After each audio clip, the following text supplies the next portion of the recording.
malam ini. Ini pesan yang Tuhan mau sampaikan buat setiap kita. Kalau saudara saya memasuki bulan-bulan ini ke 2026 nanti, Anda akan ingat pesan malam ini. Roller coasternya Tuhan. Dan waktu roller coaster itu selalu yang mengerikan adalah bicara tentang keuangan dan ekonomi. Tapi Anda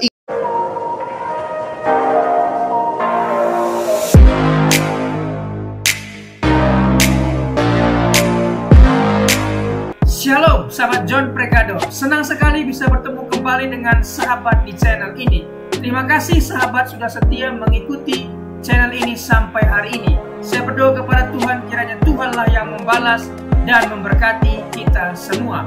Sahabat, apabila diberkati melalui video-video kami, marilah dengan murah hati share video ini kepada teman-teman yang lain agar mereka juga diberkati seperti kita. Hari ini kita akan dilayani oleh hambanya, oleh anaknya yang luar biasa, pasti akan memberkati kita. Oleh sebab itu, mari kita dengarkan pesan dan persiapkan alat tulis dan kelengkapan lainnya untuk sama-sama mendengarkan pesan penting yang akan dibagikan buat kita. Sebelum kita lanjut, jangan lupa sahabat untuk menekan subscribe dan juga berikan like dan juga share video ini. Terima kasih, mari kita berdoa. Bapa yang baik, kami menyiapkan hati, pikiran kami untuk sama-sama mendengarkan pesan yang penting ini. Berkatilah kami, sehingga kami boleh mengerti, mencatat, membagikan pesan ini kepada teman-teman yang lain. Berkati anakmu, hambamu yang akan membagikan pesan penting. Berkati sahabat John Pregado dimanapun berada. Terima kasih, kami siap mendengarkan pesan penting ini. Demi nama Yesus. Amin.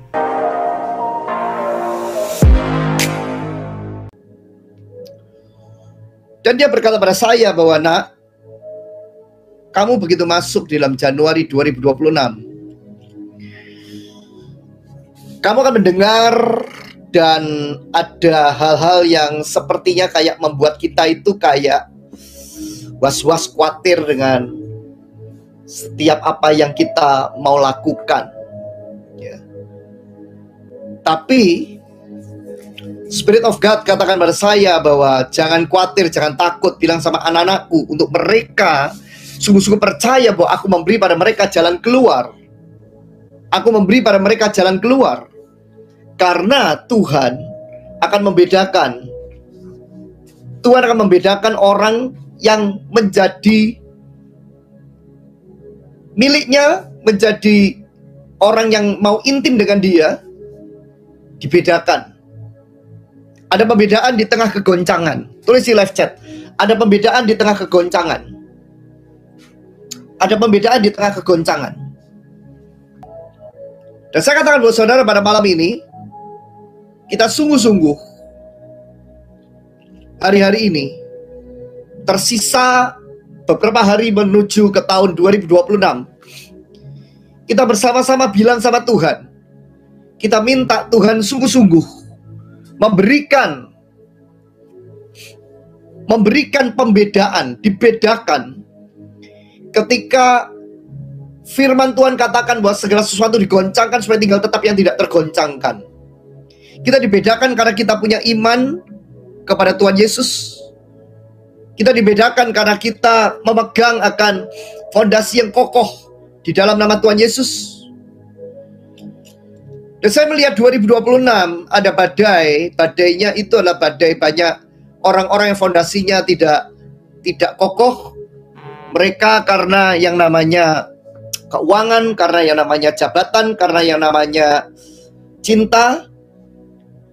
Bahkan mereka bisa meninggalkan Yesus itu dengan lebih banyak lagi. Dengan kata lain, gelombang orang meninggalkan Yesus, gelombang bahkan kemurtatan itu akan datang di tahun 2026 dengan angka yang lebih luar biasa daripada waktu-waktu sebelumnya. Tetapi kita tahu satu hal, bahwa kita punya Tuhan. Tuhan kita dahsyat, Tuhan kita hidup. Dan untuk inilah saudara, kenapa saudara ada di dalam live ini, saudara mendengarkan pesan ini. Percayalah saudara, hari-hari ini Anda dibawa oleh Tuhan lebih lagi di di dalam dimensi supranatural. Dimensi supranatural artinya engkau nggak nyaman dengan keadaanmu, tapi dimensi supranatural engkau senantiasa tahu bahwa hidupmu bukan karena engkau bergantung kepada kekuatan manusia atau kekuatan pada pekerjaanmu, bisnismu, kehidupanmu, tapi engkau bergantung sungguh-sungguh murni pada Tuhan. Dan Tuhan bisa mengirim jalan keluar melalui akan pertolongan manusia, melalui akan teman-teman, melalui akan koneksi. Tetapi Anda berpaut dulu dengan Tuhan. Anda benar-benar, kekuatan Anda itu benar-benar nomor satu itu Tuhan. Prioritaskan Tuhan. Buat Tuhan benar-benar memberikan kepada saudara saya seperti ketika Tuhan memberikan tongkat emas kepada Esther. Golden scepter. Dia memberikan pada kita tongkat emas. Artinya dalam masa hari itu ada keputusan yang sangat penting yang akan disampaikan oleh Esther. Dan taruhannya adalah nyawanya dia, taruhannya adalah hidupnya dia. Tetapi karena dia mengandalkan Tuhan, karena dia percaya dengan Tuhan, dia tahu bahwa Tuhan yang bisa mengubah hati raja-raja. Tuhan yang bisa mengubah hati daripada raja-raja. Katakan amin.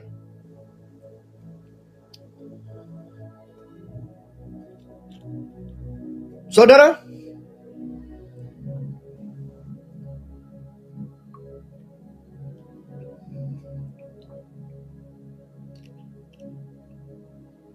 malam ini saya katakan kepada saudara, ketika saudara hari-hari ini masuk dalam keadaan yang sangat tidak enak, bilang sama Tuhan, kasih aku roh yang bersyukur. Kasih aku roh yang berbeda dengan orang kebanyakan untuk sanggup menghadapi segala sesuatu dengan kekuatannya Tuhan. Di dalam proses, di dalam kehidupan saudara saya, ada masa saudara mungkin bisa menyelesaikan kekuatanmu sendiri, tapi ada masa di mana engkau benar-benar membutuhkan kekuatan yang orang mengatakan tidak ada yang bisa membela kecuali Tuhan yang hidup. Dan malam ini saya berdoa di dalam nama Yesus, biarkan Tuhan yang hidup, namanya Yesus Kristus, membela hidup saudara saya di dalam nama Yesus. Membawa pembelaan yang dahsyat di dalam kehidupanmu. Membawa akan perbedaan di dalam kehidupanmu. Menjadikan engkau menjadi pribadi yang tidak pernah sama lagi setelah malam ini.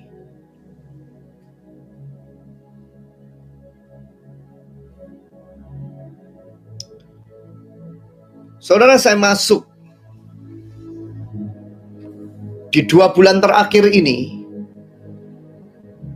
itu memang kerasa ada sesuatu yang seperti kayak roller coaster, khususnya di dalam yang namanya kondisi yang namanya keuangan, kondisi yang namanya ekonomi. Tetapi Anda jangan takut. Waktu saudara naik roller coaster, saudara pasti tetap mendarat ke bawah. Apalagi ini roller coasternya Tuhan. Jangan kasih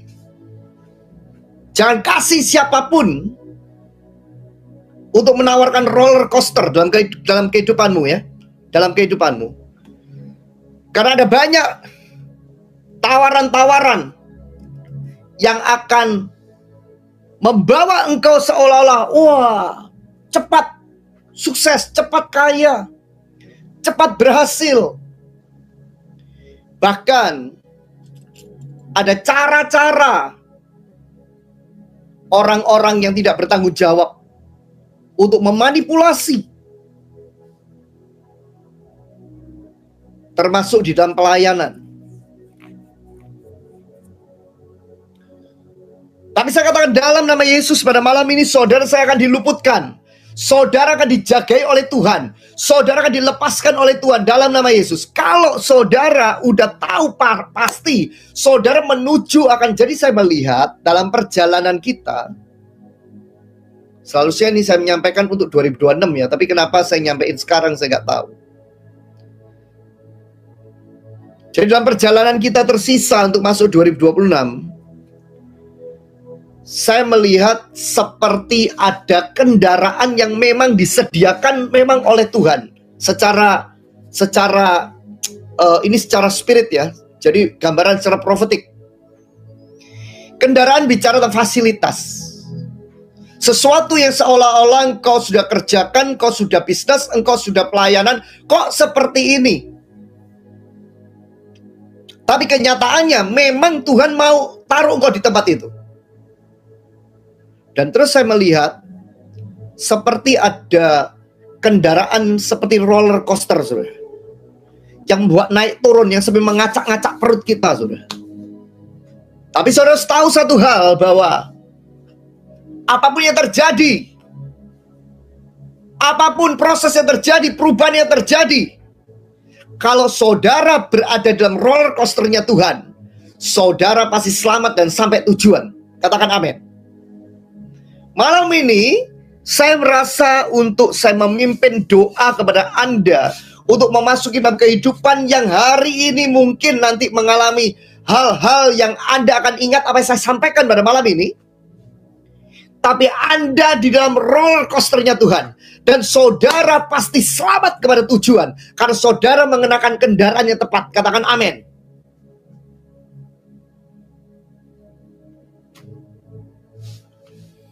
Katakan amin.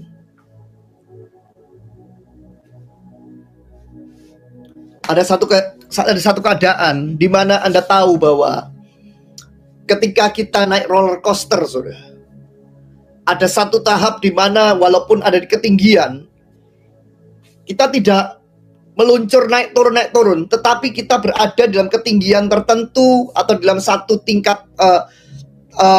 tingkatan tertentu hari itu, ya. Kita berada di permukaan yang datar, permukaan yang sepertinya kayak Anda menghela nafas. Dan setelah itu kemudian Anda tiba-tiba turun lagi, naik lagi, turun naik. Saya melihat itu yang saya lihat di tahun 2026.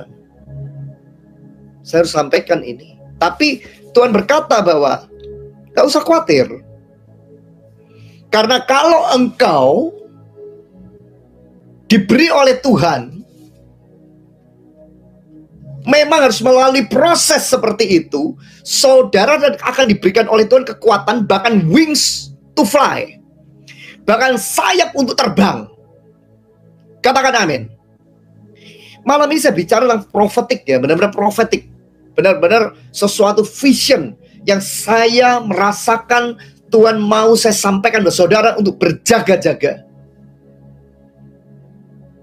Makanya saudara, saya pribadi loh ya, saya tahu ekonomi keuangan itu kita nggak bisa bergantung pada orang tua kita, nggak bisa bergantung pada warisan kita nggak bisa bergantung kepada bos kita nggak bisa bergantung pada CEO kita nggak bisa bergantung pada siapapun, kita nggak bisa bergantung pinjam-pinjam sama teman yang sudah minjemin kita dan kita nyaman, atau teman yang hari ini memberi pada kita tumpangan, memberi pada kita seperti sesuatu yang namanya tunjangan atau income yang pasti.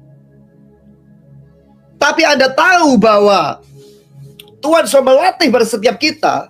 Dan kalau kita bicara tentang hal ini, saudara, pasti akan jadi satu perdebatan. Yang orang katakan, ngomong lagi tentang uang, ngomong lagi tentang memberi. Tapi saya punya satu kata buat saudara, satu hal. Jujur sama Tuhan di dalam keuanganmu, itu aja udah. Jujur dengan Tuhan di dalam keuangan. Buka bersama-sama dalam Kejadian 8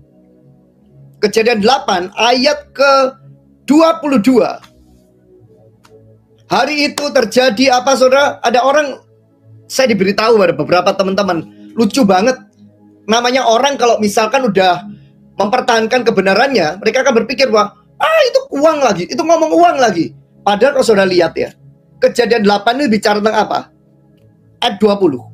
Lalu Nuh mendirikan mezbah bagi Tuhan dari segala binatang yang tidak haram, dari segala burung yang tidak haram, diambilnya beberapa ekor, lalu yang mempersembahkan korban bakaran di atas mezbah itu. Saya mau tanya pada saudara, korban bakaran itu sesuatu yang bicara tentang pengorbanan enggak? Korban bakaran di masa yang lalu, menurut Anda apa itu?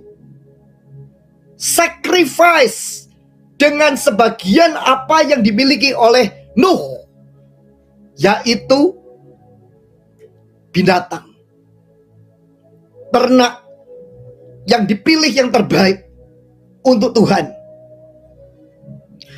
Anda bisa bayangkan, lalu Nuh mendirikan mezbah bagi Tuhan. Anda bisa bayangkan hari itu ya, terjadi yang namanya banjir selama 40 hari, Anda bisa bayangkan. Dan ini yang luar biasa, ayat 21. Ketika Tuhan mencium persembahan yang harum itu. Nah, orang mengatakan bahwa, waktu saya bahas tentang ayat 22, saudara, selama bumi masih ada, tak akan berhenti musim menabur dan menuai. Dikatakan, ini bukan hanya bicara tentang keuangan. Betul, tidak semua bicara tentang keuangan. Tapi kalau kamu lihat konteksnya dari atas, dikatakan ketika Tuhan mencium persembahan yang harum itu. Of course, hari itu Nuh mempersembahkan dengan apa yang terbaik dia punya. Bukan masalah uang, tetapi masalah sesuatu yang dibeli oleh dia atau bisa dijual. Karena itu bicara tentang hewan yang dia punya. Dan binatang yang bersama-sama dengan Nuh di dalam yang namanya bahtera Nuh hari itu diambil, dan ada beberapa yang dipersembahkan, dikorbankan. Anda bisa bayangkan. Dan Tuhan mencium persembahan yang harum itu. Dahsyat. Saya memberitahu pada orang-orang yang saya mentoring, tapi saya mengatakan kepada mereka hari ini, Anda perlu benar-benar, Anda punya hati yang sungguh-sungguh menyadari, kamu memberi bukan hanya bicara tentang sesuatu yang sepertinya kayak kamu itu, ya supaya kamu itu luput dari yang namanya akar kejahatan, ialah cinta uang. Tapi kalau kita lihat di beberapa firman Tuhan, ada persembahan yang membuat Tuhan itu mencium, dan persembahan itu harum dan membuat Tuhan itu sungguh-sungguh disukakan, saudara. Tuhan sungguh-sungguh membuat sesuatu yang dilakukan oleh Nuh, yang dilakukan oleh Abraham, yang dilakukan oleh Daniel, yang dilakukan oleh Musa, yang dilakukan oleh Elisa, yang dilakukan oleh rasul-rasulnya, nabi-nabinya, termasuk di perjanjian baru, selalu bicara tentang yang namanya menyukakan hati Tuhan. Praise God, menyukakan hati Tuhan di zaman yang lalu, saudara, itu melalui korban darah. Iblis selalu menuntut. Bahkan saya sekarang ada suku primitif yang masih mengorbankan yang namanya manusia.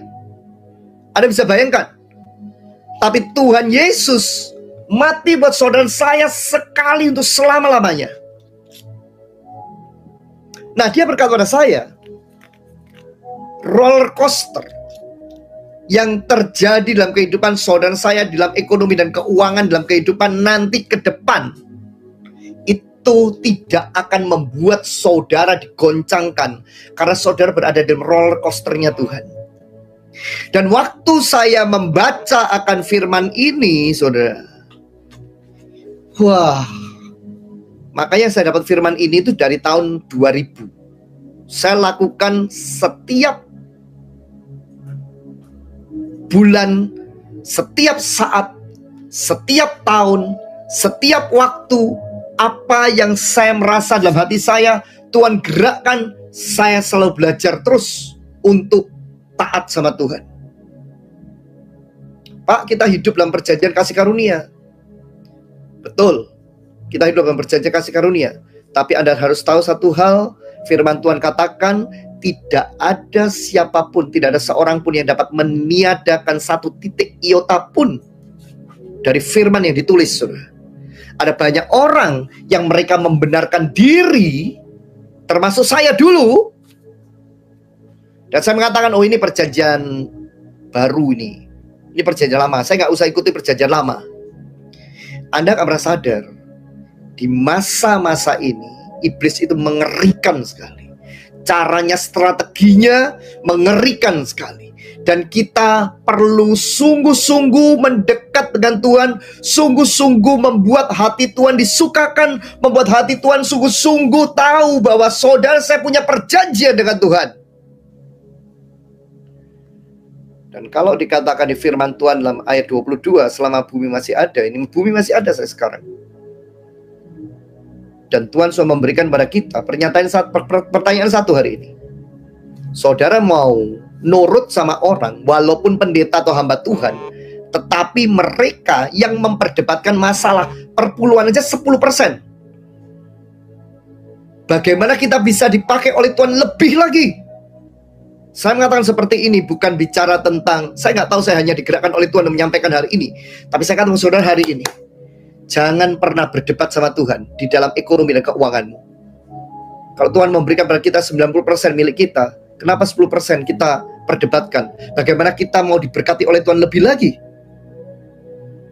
Saya cuma tahu satu hal dalam kehidupan saya. Waktu saya di masa-masa awal ketika saya kekurangan, saya selalu belajar dengan perkara kecil. 10%.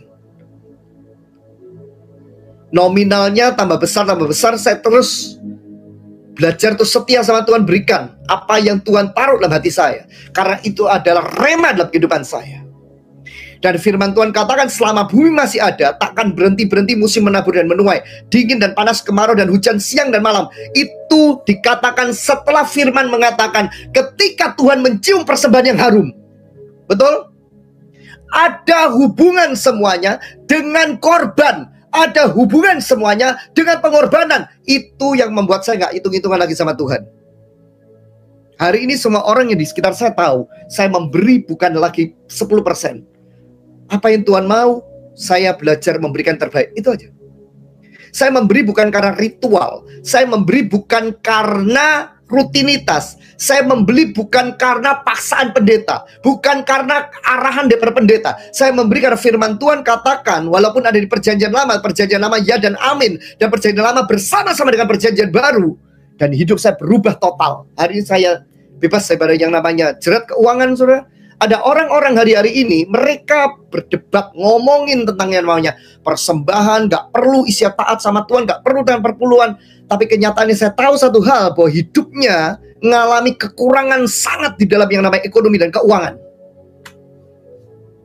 Bingung dalam ekonomi keuangan, ditipu sana-sini, tapi masih mengatakan kata-kata yang firman Tuhan jelas katakan. Ada perjanjian Tuhan yang bicara tentang yang namanya financial blessing buat setiap kehidupan anak-anak Tuhan.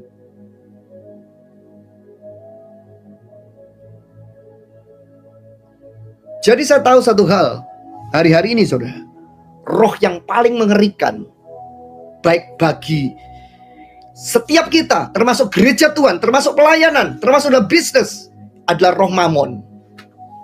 Saya selalu mengajar pada orang, Jangan engkau mempertanyakan Tuhan ketika engkau lagi mengalami akan masalah kekurangan dalam ekonomi dan keuangan. Tapi engkau just percaya bahwa di firman Tuhan bukan karena nominal, tetapi karena engkau mau mencintai Tuhan.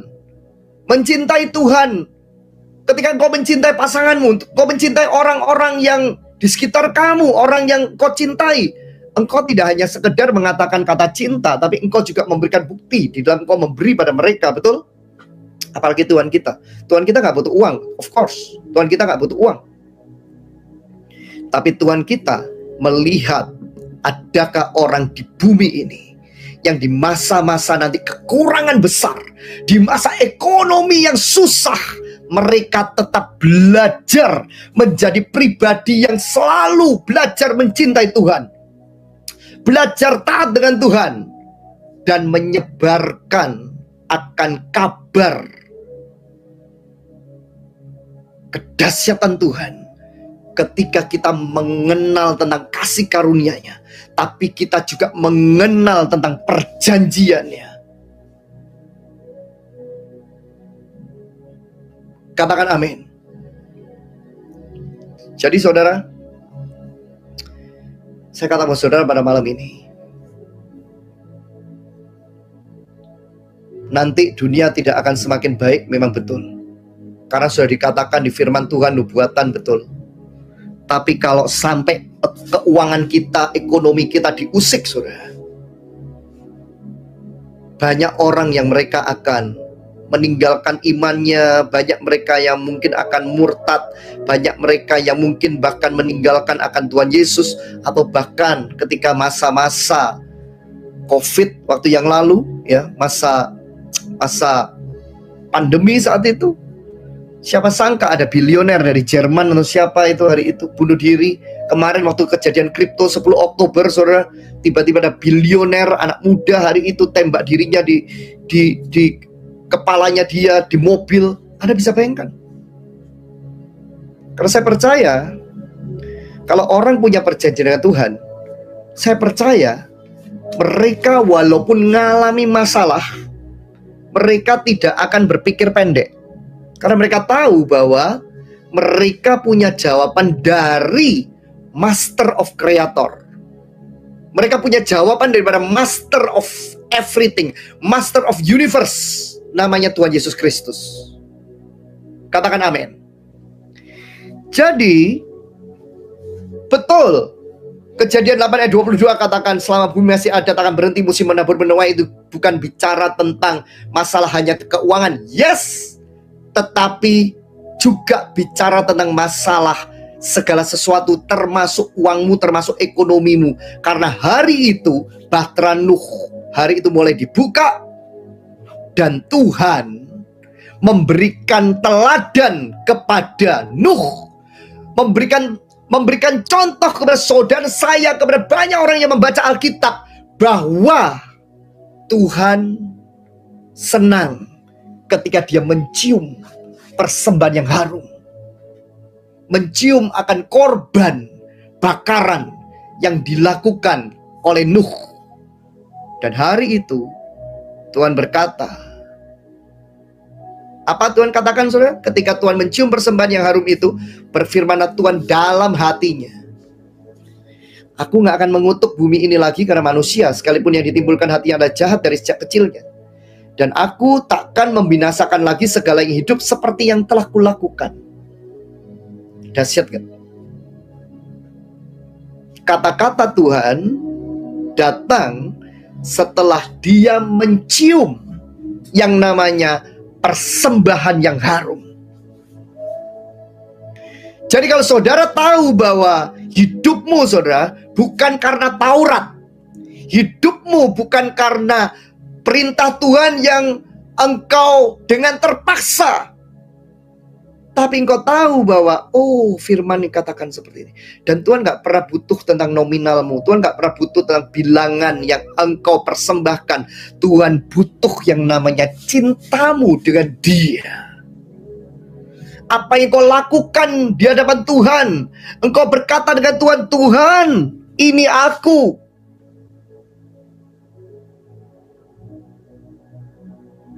Karena engkau datang di hadapan Tuhan bukan dengan tangan yang najis atau tangan yang kotor, tetapi Anda mempersembahkan korban. Anda sudah menguduskan dirimu, dan Anda mempersembahkan korban di hadapan Tuhan, dan Tuhan mencium persembahan yang harum itu.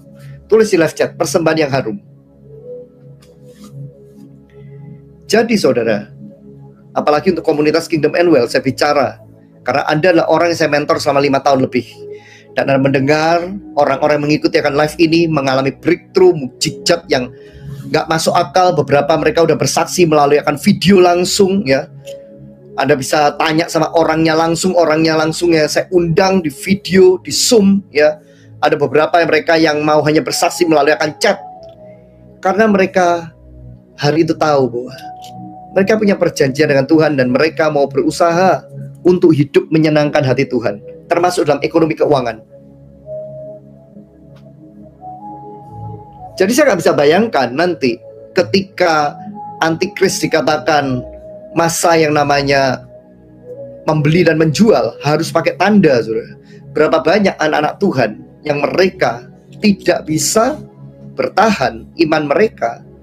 Karena kalau kita membeli yang namanya bahan pokok misalkan, kita memberi beras, gandum, memberi bahan pokok lah pokoknya ya. Itu harus ada tanda. Dan itu sudah ditulis di dalam Alkitab, Wahyu 13. Latihannya kapan? Latihannya sekarang, saudara. Pada saat itu terjadi, gimana terjadi? Kita nggak pernah tahu. Kalau kita tahu semuanya, ada firman Tuhan dalam Alkitab, katakan dalam kitab Yohanes, katakan, kalau mukjizat semua ditulis di dalam Alkitab, nggak cukup. Berarti ada hal yang Tuhan lakukan. Artinya Tuhan katakan bahwa mukjizat itu terjadi unlimited. Mukjizat itu terjadi itu tak terbatas.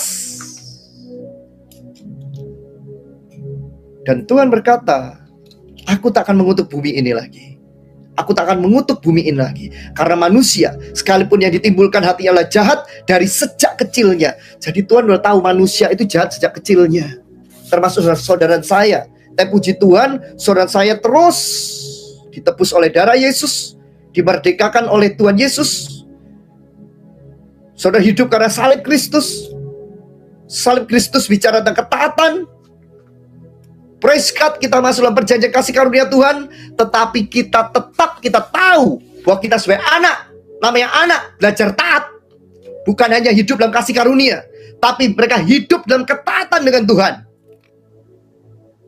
Anda bisa bayangkan Anda punya anak, tiba-tiba anak Anda hanya minta yang namanya uang Anda, dan mereka akan suka dengan ketika Anda bisa memberi pada mereka sesuatu.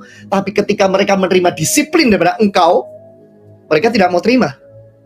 Kira-kira jadi anak gampang atau anak-anak yang benar-benar tangguh, saudara? Jadi hari ini, kalau saudara saya hari ini mengalami proses, apapun prosesnya, begitu saudara sudah punya perjanjian dengan Tuhan, Roh Kudus itu, saudara, akan benar-benar membawa kita, memenuhi kita, mengingatkan kita, memberikan warning pada kita, akan menyelesaikan setiap masalah dengan caranya Tuhan. Katakan amin. Saya barusan seperti kayak dibukakan Yusuf. Yusuf saudara tahu? Roller coaster, saudara. Betul gak? Siapa yang tahu bahwa Yusuf mengalami roller coaster, tapi ada di roller coasternya Tuhan? Betul? Ada di roller coasternya Tuhan. Dan kelak Yusuf, saudara, karena dia mengalami proses tapi selalu disertai oleh Tuhan, Tuhan selalu memilih akan Yusuf. Hari itu, saudara, melalui karunia roh yang ada pada Yusuf, melalui ide ilahi yang Tuhan berikan pada Yusuf, Yusuf diangkat menjadi kuasa tangan kanan daripada Fir'aun, kuasa dari tanah Mesir. Dan bahkan melalui satu orang ini yang dia udah tahu bagaimana dia menyenangkan hati di hadapan Tuhan, mempersembahkan mezbah di hadapan Tuhan ketika dia ada di penjara hari itu. Dia selalu tahu bahwa Tuhan punya penyertaan dalam hidupnya. Dia selalu tahu bahwa Tuhan punya rencana yang dahsyat dalam hidupnya. Makanya Tuhan memberi Yusuf senantiasa tentang mimpi yang menguatkan dia. Tapi saudara-saudara yang membunuh dia. Kalau Yusuf mengenakan roller coasternya saudara-saudaranya, sudah mati, saudara. Tapi Yusuf, dia disertai oleh Tuhan. Dan dari orang yang rasanya nggak mungkin untuk jadi yang namanya tangan kanan daripada Raja Fir'aun, raja besar yang sangat kokoh, sangat berkuasa. Yusuf diangkat, dan dia bahkan memberi makan banyak saudara-saudaranya dan banyak orang. Ketika masa kelaparan terjadi, semua dimulai dari apa, saudara? Proses yang menghasilkan ide yang timbul di kepala, di pikiran Yusuf, di hati Yusuf, untuk diangkat oleh Tuhan. Katakan amin. Malam ini pesan yang Tuhan mau sampaikan buat setiap kita. Kalau saudara saya memasuki bulan-bulan ini ke 2026 nanti, Anda akan ingat pesan malam ini. Roller coasternya Tuhan. Dan waktu roller coaster itu selalu yang mengerikan adalah bicara tentang keuangan dan ekonomi. Tapi Anda ingat, Anda bilang sama Tuhan, Tuhan, aku sudah berada dalam roller coasternya Tuhan. Tapi aku tahu Tuhan, aku akan sampai pada tujuan. Aku tahu Tuhan ada supranatural protection, supranatural provision, supranatural grace, supranatural blessing dalam kehidupanku.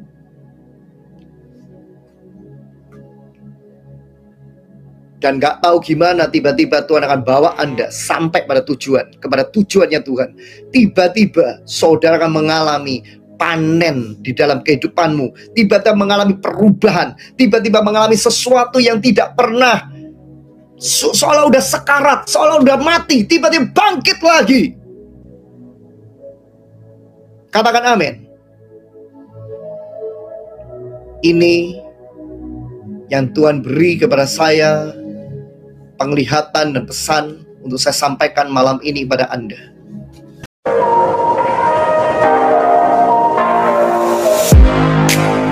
Terima kasih sahabat sudah menyaksikan tayangan kami hari ini. Saya percaya kita pasti diberkati. Apabila kita diberkati dengan tayangan hari ini, marilah kita dengan murah hati share video ini kepada teman-teman kita yang lain, agar mereka juga diberkati.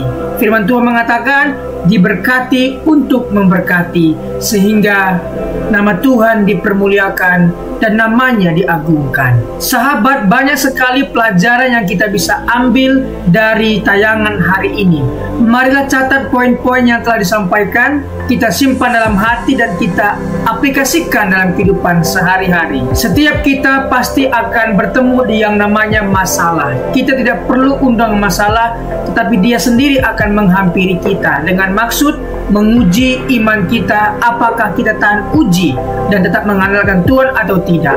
Tetapi apabila kita menang atas masalah itu, maka kita juga akan mendapat pujian dari Sang Pencipta. Karena kita tahan uji dan terus mengandalkan Tuhan, tidak hanya dapat pujian, dapat mahkota juga. Mahkota abadi karena kita setia dan tetap kuat dalam Tuhan.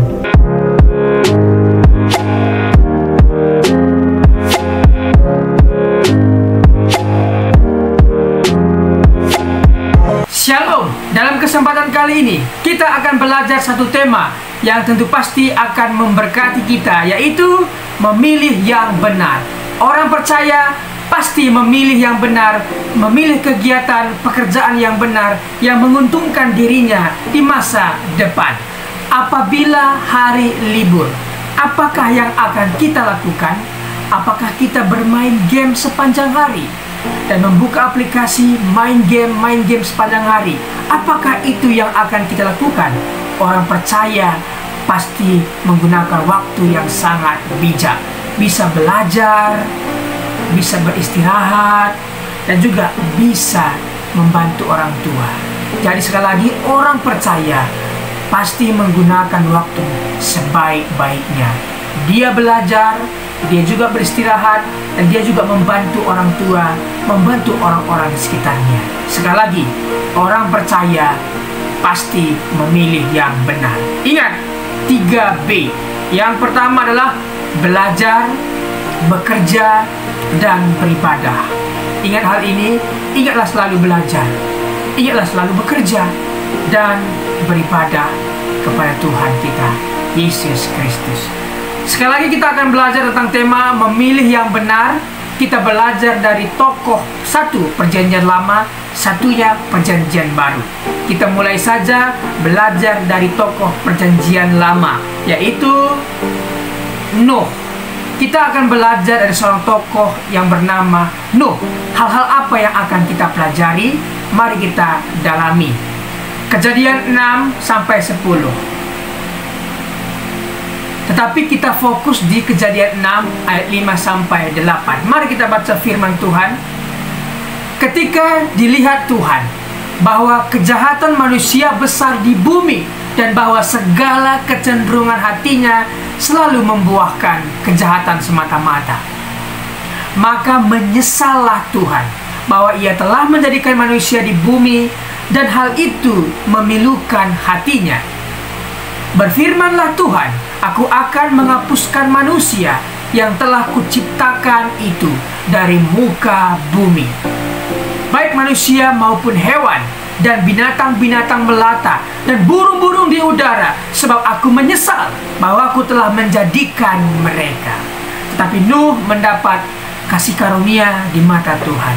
Mari kita pelan-pelan mempelajari ayat ini. Pertama, ketika dilihat Tuhan dari sorga, Tuhan melihat ke bumi, dan dia melihat dan mendapati kejahatan manusia besar di bumi, dan bahwa segala kecenderungan hati manusia selalu membuahkan kejahatan semata-mata. Di sini kita tahu bahwa alasan Tuhan marah itu karena ulah manusia. Kita lihat ulah manusia ini mengakibatkan hal apa saja. Pertama, Tuhan menyesal ya karena ulah manusia itu, sehingga lingkungan sekitar, yaitu hewan, binatang-binatang juga mendapat hukuman dari Tuhan.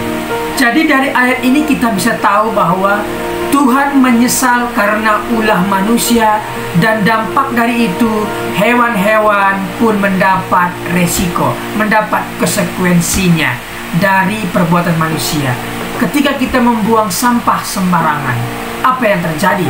Tentunya pencemaran air. Binatang yang hidup di air tercemar, dan hewan-hewan atau binatang yang hidup di air bisa mati karena ulah manusia membuang sampah sembarangan. Jadi marilah kita menjaga lingkungan kita sebaik-baik mungkin. Baca ayat 7 ya. Berfirmanlah Tuhan, aku akan menghapuskan manusia yang telah kuciptakan itu dari muka bumi, baik manusia maupun hewan, dan binatang-binatang melata, dan burung-burung di udara, sebab aku menyesal bahwa aku telah menjadikan mereka. Tuhan menyesal karena manusia, karena itu hewan pun kena dampaknya. Tetapi Nuh mendapat kasih karunia. Mengapa Nuh mendapat kasih karunia? Mari kita dalami. Siapa Nuh? Nuh adalah orang yang benar di mata Tuhan. Ingat, orang benar belum tentu benar di mata Tuhan. Tetapi orang yang dibenarkan Tuhan, yang sudah diampuni Tuhan, dimaafkan Tuhan, dihapuskan Tuhan dosanya, dibenarkan oleh Tuhan karena dia percaya, dan saya percaya kepada Tuhan dan kemudian saya dibenarkan, maka orang benar ini mestinya melakukan hal-hal yang benar yang menyenangkan hati Tuhan. Seperti Nuh. Nuh benar di mata Tuhan, dan dia mendapat kasih karunia, dan dia dibebaskan dari malapetaka kedahsyatan air bah. Oke, kita belajar lebih dalam lagi. Tidak mau terpengaruh oleh pikiran, perkataan, dan perbuatannya. Artinya Nuh tidak mau terpengaruh pikirannya dengan pikiran-pikiran dunia, perkataan-perkataan dunia, perbuatan-perbuatan dunia yang tidak memberikan contoh. Dia tidak mau mencemari pikirannya, perkataannya, dan perbuatannya. Kita tahu bahwa sebuah kapal tidak akan tenggelam dengan air yang di sekitarnya. Akan tetapi kapal itu akan tenggelam apabila air yang di sekitarnya sudah masuk ke dalam. Artinya kita tidak akan bisa terpengaruh apabila kita tidak mengizinkan perkataan-perkataan orang masuk ke dalam pikiran kita. Jadi pikiran kita ini adalah sebuah aset, sebuah properti yang sangat berharga. Jangan kita mau dikotori, dirusak properti kita oleh perkataan-perkataan orang.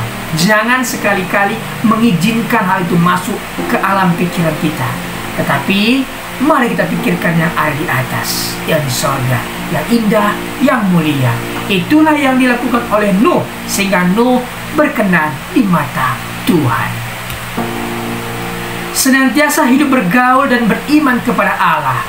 Orang yang sudah dibenarkan oleh Tuhan, maka senantiasa dia bergaul dan beriman kepada Tuhan. Apa yang dia lakukan, yang ada di Alkitab yang benar, perkara-perkara yang baik, itulah yang kita lakukan.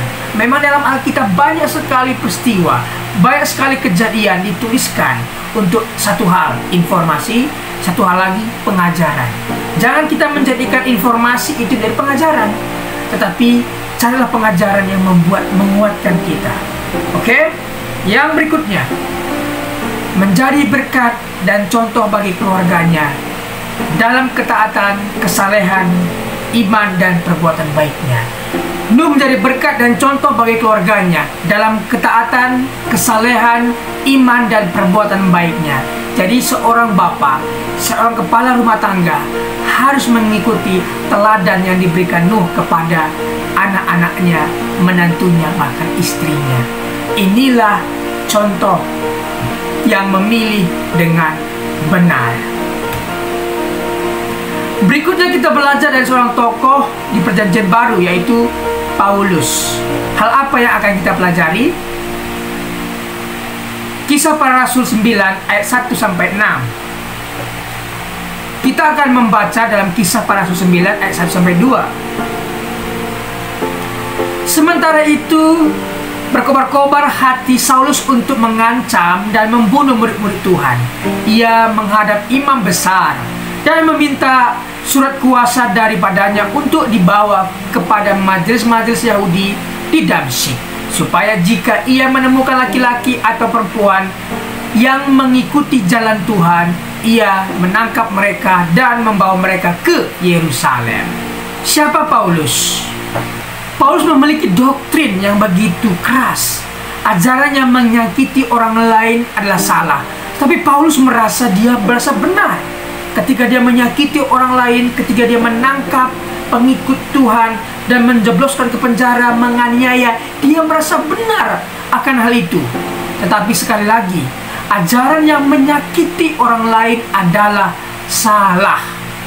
Tuhan tidak pernah mengajarkan, bahkan agama-agama di dunia tidak pernah mengajarkan menyakiti orang lain adalah benar. Tidak. Tetapi menyakiti orang lain adalah ajaran yang salah. Orang yang bertemu dengan kebenaran, Yesus, pasti melakukan dan memilih yang benar.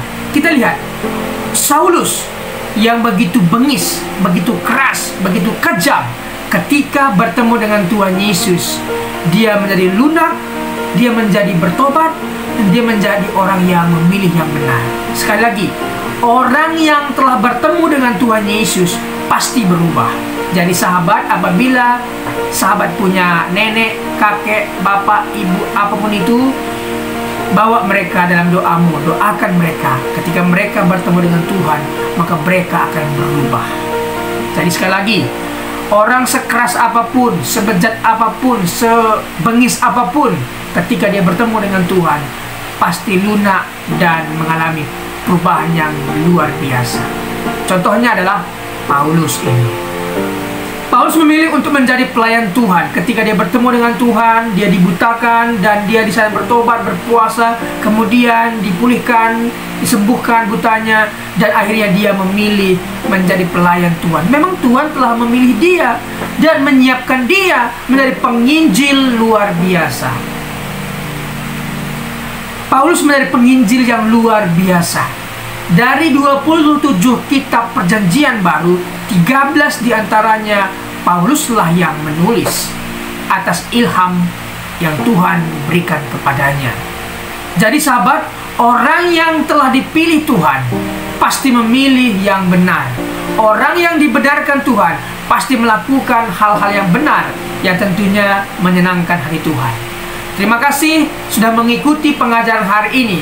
Hari ini kita belajar dari seorang tokoh bernama Nuh dan juga Paulus. Terima kasih. Apabila ada komentar, pendapat yang berbeda dengan apa yang saya sampaikan, boleh tinggalkan komentar di bawah video ini. Terima kasih. Tuhan Yesus memberkati. Mari kita berdoa.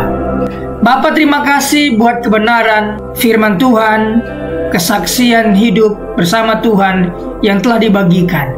Sungguh kami diberkati. Berkatilah para pembicara hari ini. Berkati pendengar setia John Pregador. Terima kasih Tuhan. Demi nama Tuhan Yesus. Amin.